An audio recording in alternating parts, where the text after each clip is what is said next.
রায়হান ছিল এলাকার খুব চঞ্চল একটা ছেলে। বন্ধুদের সাথে আড্ডা, মোবাইলে গেম, রাত জেগে ঘোরাঘুরি এগুলোই ছিল তার প্রতিদিনের জীবন।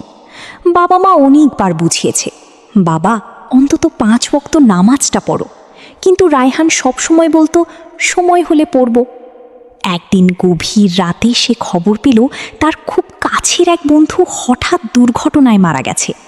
খবরটা শুনে রায়হানের বুক কেঁপে উঠল। যে ছেলেটা কয়েক ঘন্টা আগেও তার সাথে হাসছিল, সে আজ কবরের অন্ধকারে।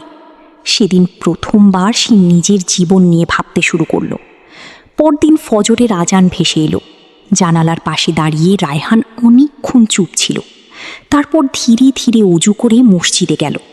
নামাজ শেষে ইমামের একটা কথা তার হৃদয়ে গেঁথে যায়, মানুষ বদলায় তখনই যখন সে আল্লাহর দিকে ফিরে আসে। সেদিনের পর থেকে রায়হান বদলাতে শুরু করলো। আগে যে ছেলে মায়ের কথায় বিরক্ত হতো, এখন সে মায়ের কাছে সাহায্য করে। আগে যে ছেলে রাগে খারাপ ভাষা ব্যবহার করত, এখন সে চুপ থাকে। তার বন্ধুরাও অবাক হয়ে বলতো, তুই এত বদলে গেলি কিভাবে?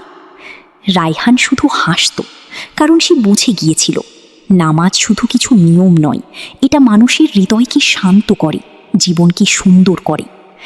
এক রাতে তাহাজ্জুদের নামাজ শেষে সে কান্না করে আল্লাহর কাছে বলল, হে আল্লাহ, আমি অনেক ভুল করেছি, কিন্তু তুমি আমাকে নামাজের মাধ্যমে নতুন জীবন দিয়েছ। সেদিন তার চোখে পানি ছিল, কিন্তু সেই পানির ভেতরেই ছিল এক অদ্ভুত শান্তি। কারণ যে ছেলেটি একসময় আল্লাহকে ভুলে গিয়েছিল, সে এখন আল্লাহর কাছেই নিজের শান্তি খুঁজে পেয়েছে।